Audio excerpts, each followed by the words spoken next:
várias pessoas me perguntam esse lance de, por exemplo, assim, Pirula, mas para pensar. Se você coloca, sei lá, se você acredita, por exemplo, que nem você falou, na parte da ressurreição, pô, você tá falando de um defunto de 3 dias, né?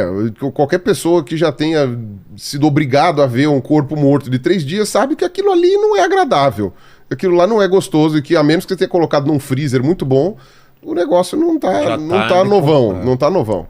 E eu comentei isso num vídeo recente até, que gerou um bug em muita gente que estava assistindo, até porque você tem várias vertentes religiosas que interpretam a ressurreição de forma diferente. De maneira alegórica, por alegórica, ou espiritual apenas, e não corpo físico. O Bultmann, por exemplo, Rudolf, alemão, ele era da área que a ressurreição era um mito.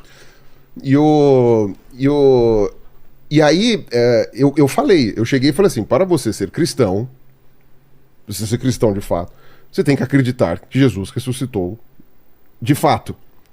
Um corpo físico, em carne, que estava morto por 3 dias e voltou a andar. E voltou a falar e voltou a se comunicar. Se você não acredita nisso, por definição, você não é cristão. Porque você na Bíblia fala você é para cristão, nele, de um corpo físico, né? Não, e ele tá falando que muito teólogo devia, é um ateu que tá falando, teólogos aí que acham que é tudo um mito, ó, é um teólogo, né? É um ateu que tá falando. Porque foi assim que eu entendi quando falaram o negócio do cristianismo. Você entendeu quando eu falei um ateu que tá falando sempre, que você tá dando um puxão de orelha. Tá. É nesse sentido que eu falei. No pessoal é um ateu que tá falando, porque eu pretendi, ele é. Tá, então, E aí é aquela coisa, então pelo que eu entendi é isso, né? Todas as outras coisas que definem um cristão, você pode até relativizar, mas a ressurreição não. Mas ele subiu aos céus ou não, mas ele fez, sei lá, ele performou milagres ou não, ele nasceu da virgem ou não. Agora, a ressurreição, se você tira, né? Você pega as cartas de Paulo, amassa e joga no lixo. Né? E aí não tem jeito. E as cartas de Paulo são mais antigas que os evangelhos. São, exatamente. Você tá correto. Tipo, o Paulo foi o pessoal falando que tinha um ateu que falava que Paulo era o marqueteiro de Jesus. Ele foi o primeiro, né? Que ele foi o que mais conseguiu espalhar a palavra, né? Mais que os apóstolos. E o que acontece? Então, quando eu falei isso em vídeo, várias pessoas falaram, tipo, Pirula, então quer dizer, você está dizendo que eu não sou cristão? Por exemplo, você não acredita que Jesus ressuscitou em carne e osso? Não, então você não é cristão. Ponto. Faz sentido. Não, você não é cristão.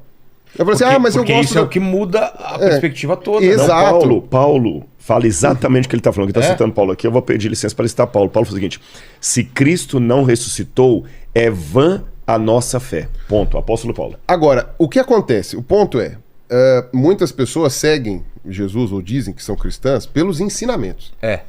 E aí, pelos ensinamentos, eu estou de acordo. Pelo menos com uma boa parte deles. Claro. Com uma boa parte deles eu estou de acordo. Né? Alguns eu acho que já é meio fanático, mas a outros eu acho que tipo tá ok. Ele tá falando, amar os outros, evitar violência, não se apegar a bens materiais. Porque essencialmente para mim você tem duas... Assim, do que eu li os evangelhos em português, né? Então já começa o primeiro erro. Né? Não, o erro não. Não é um erro, né? Mas é a possibilidade, acessível, é o acessível. Eu poderia ter lido, sei lá, mas não vou ler em grego, não sei. Mas quando eu li os evangelhos, o que eu entendi foram 2 coisas. E eu lendo como ateu, né? Jesus traz uma mensagem muito, mas muito clara de não violência. Sim. Exatamente. E de desapego a bem material. Ponto.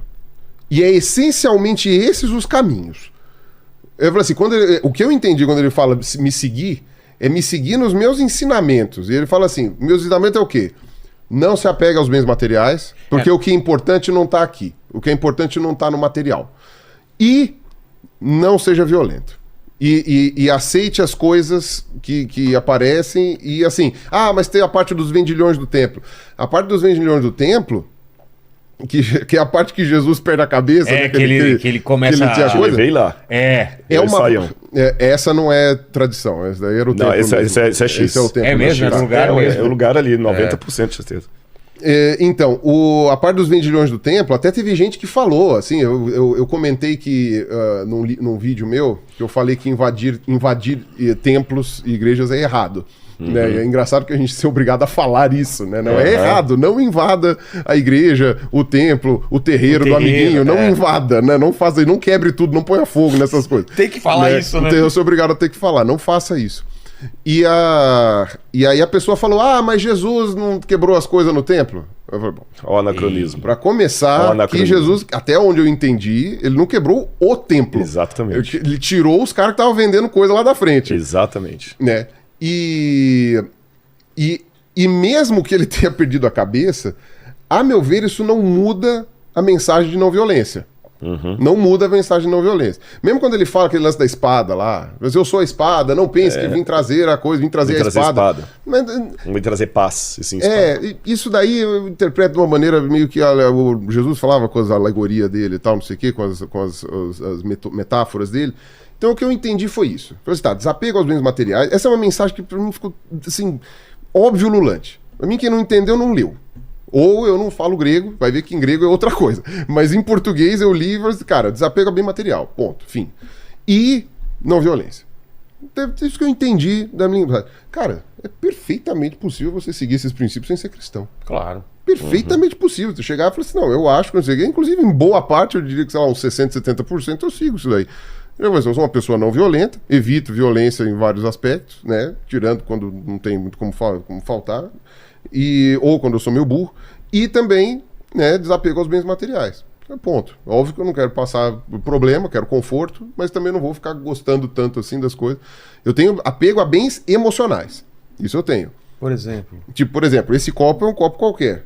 Ele custou 10 mil reais. Putz, é foda. Tanta gente precisando de dinheiro, com fome, então não sei o que gastar. Mas quebrou esse copo? Quebrou o copo. Entendi. Agora você fala, este copo é o copo da minha avó. Puta, cara, vou guardar. Diferença, isso é importante. Eu vou guardar. Então isso não é apego a bem material. Eu entendo como apego memória, emocional. A memória. Apego emocional. Que é um problema. É o princípio do acumulador. Eu tenho problemas desses na família. Então eu preciso me desapegar. Na verdade, o acumulador é uma distorção disso aí, que é um sentimento nobre e bonito. Leva isso à última consequência. A distorção de algo que é legítimo. Mas é um efeito psicológico que a pessoa não percebe, de repente ela afundou, né? Afundou em tranqueira. Sim. Enfim, aí eu entendo dessa forma.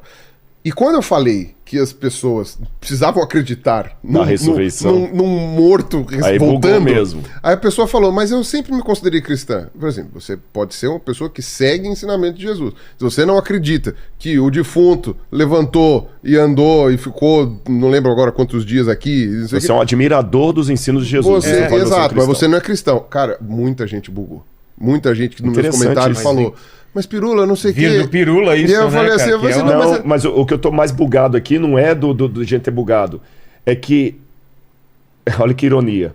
Precisamos de um ateu para falar um negócio que é o óbvio ululante.